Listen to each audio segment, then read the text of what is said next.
Thirsty crow, प्यासा कौवा।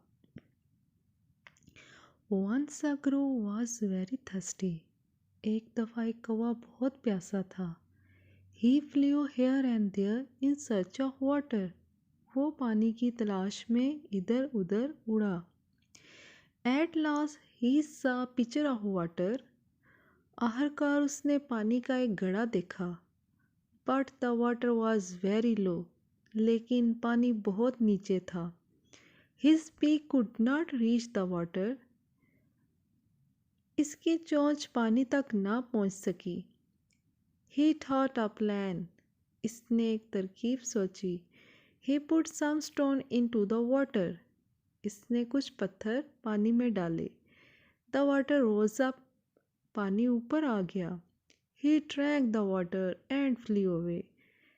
इसने जी भर के पानी पिया और उड़ गया। Moral, इखलाकी सबक। Necessity is the mother of invention. ज़रूरत ईजाद की माँ है। God helps those who help themselves. खुदा उनकी मदद करता है जो अपनी मदद आप करते हैं। When there is will, there is a way. जहाँ चाह वहाँ राह। Try again. बार बार कोशिश करो। Subscribe my channel for interesting and short stories. Thank you.